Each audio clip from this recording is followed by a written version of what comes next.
Olá, este é o Falando em Liberdade. Estamos discutindo hoje urbanismo, cidades inteligentes, desenvolvimento sustentável, com a professora, doutora Lilian Pires, uma das maiores especialistas no assunto atualmente no Brasil.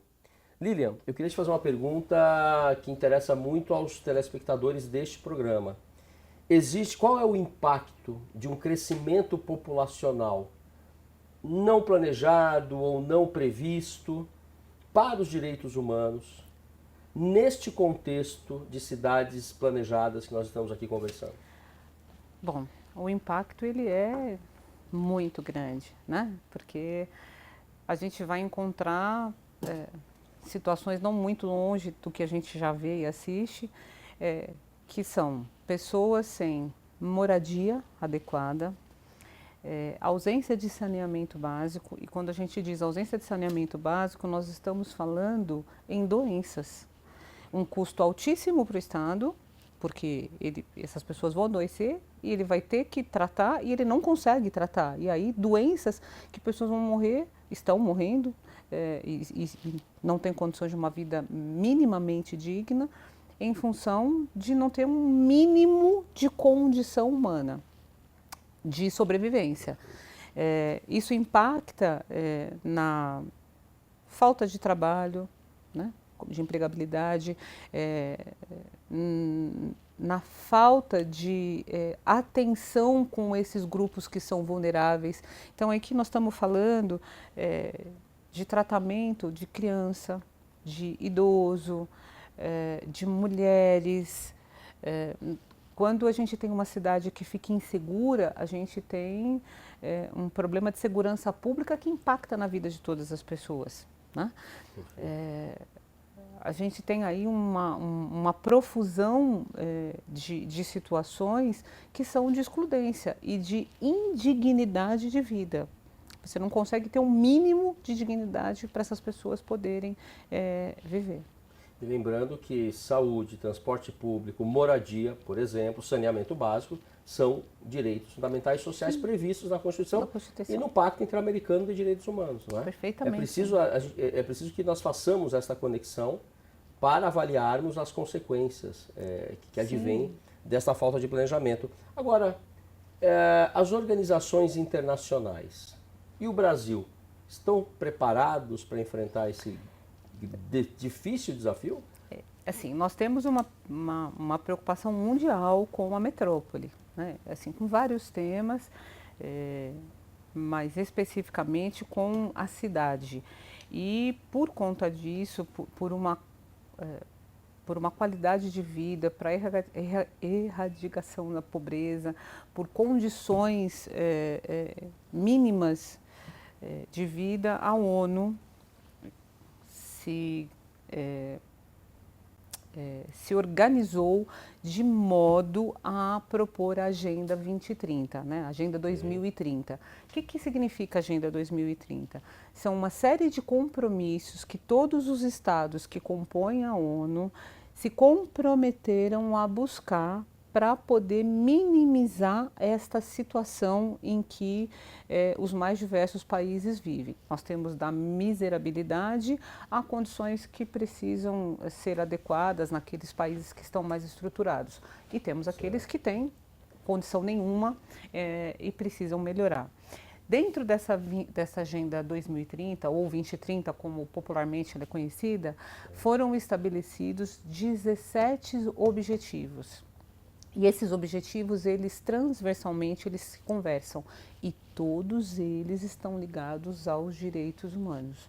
Perfeito. Todos, sem nenhum tipo de exceção. Em todas as suas dimensões. Em todas as suas dimensões. Especificamente sobre a cidade, a gente tem a ODS número 11. Claro que sempre as 17 ODSs, elas estão conversando. O tempo todo, elas têm uma interface muito grande, porque o epicentro dela, o que é? É a pessoa humana, a sua dignidade de vida, a sua qualidade de vida. Portanto, são interrelacionados e indivisíveis, inseparáveis. Sim, inseparáveis. Ora, um momento ou outro, eles vão estar se encontrando. Especificamente sobre a ODS 11, o objetivo número 11, ele textualmente, eu vou aqui ler para não ter nenhum erro. tornar as cidades e os assentamentos humanos inclusivos, seguros, resilientes e sustentáveis. Então, ele é um objetivo dedicado à cidade. Cada objetivo tem 11 metas a serem perseguidas e todos os estados e a ONU tem uma força-tarefa muito grande de uma conscientização para essa realidade. Então, você vai perceber, ouvir e ver, por exemplo, algumas discussões com relação ao clima. Okay. A mudança climática, a gente está num momento, estamos entrando no cheque especial, né, como se costuma ilustrar, dada a condição humana na Terra, assim, a gente usa muito mais do que a Terra pode produzir. Então, a gente está criando um caos climático. E some-se a isso o crescimento populacional do mundo. Né? Totalmente acelerado. Então, a gente tem movimentos sobre a questão do clima que são muito intensos e discussões e posições que são antagônicas, mas é que há uma força muito grande de conscientização de todas as nações. Isso tem um reflexo, por exemplo, no transporte. De novo, a matriz energética. Precisamos urgentemente resolver a matriz energética do transporte, por exemplo, sobre pneus. Por quê? É o maior poluente dentro de um ambiente urbano. É o ônibus que polui. Então, os países estão se organizando para poder não querer mais o combustível fóssil. Perfeito. E somado a essa questão, dentro do objetivo da cidade, do 11, a gente também tem a questão das catástrofes, né? E aí todos os países têm estudado, buscado, e aí a tecnologia pode ser um grande instrumento para proteção de situações que são traumáticas. Nós não vivemos aqui desastres naturais tão assustadores como em alguns países, mas existem situações, principalmente quando a gente está falando de moradia que não está adequada, que precisa ser pensado. Eu me lembrei, com o seu exemplo, Lilian, do terremoto que ocorreu no Japão em 2014, Sim. Se não me falha a memória, e como o tsunami destrói uma usina nuclear em Fukushima. E recentemente eu estive visitando o local e todo o litoral japonês já está circundado ele todo por muralhas da altura das ondas. E eles sabem que não impedirá, mas irá minimizar. Estamos falando aqui de planejamento, né? Exatamente, isso, de planejamento. De pensar antes que a tragédia venha a ocorrer. Exatamente. Porque esta consequência ambiental está conectada com toda essa questão do planejamento urbano e sustentabilidade, não é? Exatamente. E especificamente para responder a sua pergunta sobre como é que o Brasil está com relação a isso, nós temos aí aquelas dificuldades que são as mesmas de compreensão do que é a cidade e do que é o planejamento urbano. A gente ainda tem a questão do direito urbanístico muito ligado ao direito civil. Então, quando se fala em propriedade, todo mundo pensa no direito civil e quando se fala em função social da propriedade, as pessoas têm um certo susto sobre isso. O que vai acontecer com a minha propriedade? Aquele conceito já superado. Exatamente. Ainda do projeto Clóvis, talvez, né? Do antigo Código Civil. Exatamente. Patrimonialista, né? Exatamente. Mas o Brasil está preparado? Então, nós estamos numa força e com muitas pessoas e muitos coletivos tentando se juntar em rede. Então, há uma força muito grande de conscientização da população e principalmente do Poder Executivo. E principalmente o Poder Executivo local, municipal, sobre a existência das ODSs, portanto, os objetivos sustentáveis que foram pactuados na Agenda 2030, para que as pessoas se acostumem com isso, entendam que isso faz parte do dia a dia. Estamos ainda num momento incipiente. Se nós não conseguimos entender nem a política urbana e compreender que o planejamento é importante, que ele deve ser implementado, que dirá falar sobre ODSs, né? Ou Agenda 2030. Mas temos assim, muitas redes, eu acho que as pessoas, os estudiosos têm se movimentado para isso.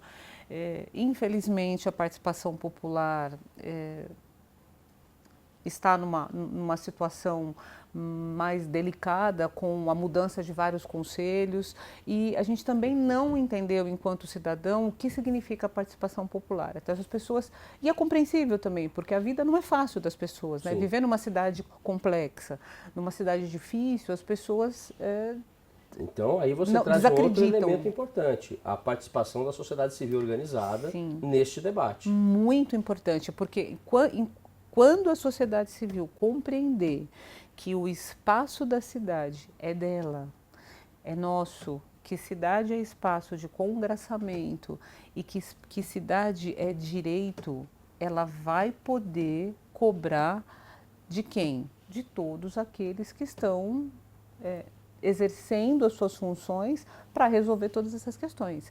Então, é importantíssimo que as pessoas compreendam a questão climática, a questão do lixo, de que é preciso reciclar, que as pessoas compreendam que elas têm direito a um espaço digno, que elas têm direito à saúde, que elas têm direito à educação, que elas têm direito ao transporte, que elas têm direito a uma vida que seja digna. Quando isso faz parte daquilo que a gente conhece, a gente protege. Eu costumo dizer, a gente só protege aquilo que a gente conhece. E, portanto, há uma relação clara, então, entre pobreza, desenvolvimento e planejamento urbano. Com certeza. Ela é uma relação simbiótica, porque se eu tenho um planejamento que ele é inteligente, e inteligente aqui no sentido de muito bom, eu vou ter um resultado de médio para longo prazo que vai ser ótimo. Perfeito. Né? Essa é a ideia do processo do planejamento. E eu vou desenhar esse espaço. O espaço que nós convivemos, que é a cidade, que é de todos nós, ele vai ser desenhado a partir daquelas necessidades individuais. A complexidade do mundo é muito grande, por múltiplas relações que se formaram, e a gente precisa que esse espaço seja adequado a todos e que a gente tenha, de fato, protetividades existentes. Como é que a gente vai tratar essa mãe que precisa sair para trabalhar de manhã? Ela mora longe. Como é que ela vai saber que o filho foi para a escola? Se é que há creche perto de sua residência? Se é que tem, exatamente. E quando ele sai da idade da creche, ele vai para a escola formal, ele não tem contraturno e contratempo. Como ela tem certeza que ele foi para a escola? Quem está olhando que ele foi para a escola e como é que essa escola está preparada para poder receber todas essas crianças de maneira adequada? Quem foi... E uma coisa muito importante que eu gostaria de lembrar, o planejamento se faz a partir das pessoas, não se faz em gabinete. Assim, para planejar, precisa ouvir a população. Eu posso entender que algo é bom, você pode entender que algo é bom, mas a gente precisa saber quem está nos espaços para poder participar desse planejamento. Portanto, os planos de bairro, e plano de bairro é um instrumento jurídico micro que ele está diretamente na ponta e diretamente conectado com o planejamento da própria desenho da cidade dentro do plano diretor. Então, é aquela localidade, é aquele bairro que vai eleger as suas prioridades. Então, isso serve como uma lista de afazeres e de gasto para quem? Para o prefeito. Perfeito. Então, ele tem, no caso de São Paulo, vamos pensar que nós temos aqui subprefeituras, e aí eu vou ter uma lista, e aí dentro daquilo, claro, que é possível e como é que vai se desenhar os gastos, etc. Mas ele consegue enxergar as necessidades que são de cada localidade. Portanto, as pessoas precisam participar ativamente desse planejamento. Para quê? Para que elas possam exercer o seu direito à cidade. A cidade é espaço de congraçamento e de exercício de direitos. Perfeito. A gente precisa aprender isso e introjetar. E quando a gente está falando de convivência, a gente está falando de direitos humanos. Sem dúvida, sem dúvida. Não há como dissociar. Falamos, portanto, do papel dos estados, das organizações internacionais, da sociedade civil. Sim. E para fecharmos, o papel da academia, das universidades, não é? Estamos falando de planejamentos, de ouvir setores da sociedade civil.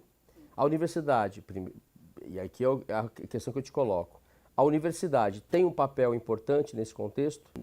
Aproveitando o gancho, fala um pouquinho para a gente do evento internacional Cidades Inteligentes, que ocorrerá na Universidade Presbiteriana Mackenzie a partir do dia 30 de outubro, e se ele é aberto à participação de quem tem interesse em ouvir especialistas, inclusive de fora do Brasil? Sim, sim. Então, o papel da universidade, Flávio, assim, do meu ponto de vista, ele é fundamental. Eu acho que a universidade precisa fazer a interlocução com o setor público e o setor privado. A gente precisa, enquanto universidade, sair dos nossos muros e de produções que são estritamente acadêmicas para entrar nessa discussão, em especial em questões que são tão sensíveis como essa. Então, nós temos... A universidade é uma arena que ela é livre, né? Ela é de pesquisa, ela é independente e ela é uma arena onde ela pode congregar essas discussões. E por conta disso, esse nosso evento que vai acontecer do dia 30 de outubro a 1º de novembro, ele recebeu um nome de Cidades Inteligentes, Humanas e Sustentáveis. Perfeito. Então, a ideia é estarmos discutindo durante os 3 dias todas essas questões relativas ao ambiente cidade, ao ambiente tecnologia e inovação e o que tudo isso contribui para a qualidade de vida das pessoas. É um evento que é aberto ao público, convido a todos que queiram participar. A inscrição ela vai ser feita na hora, no momento, não precisa se inscrever, gratuito, não precisa se inscrever antes. Ele vai acontecer no campus do Mackenzie em Genópolis, vai ser no prédio, no auditório do MacGraph. E estão todos convidados. A gente vai ter alguns blocos pela manhã, das 8h30 ao meio-dia, e depois à noite, das 19h às 22h. Teremos assim vários blocos de discussão.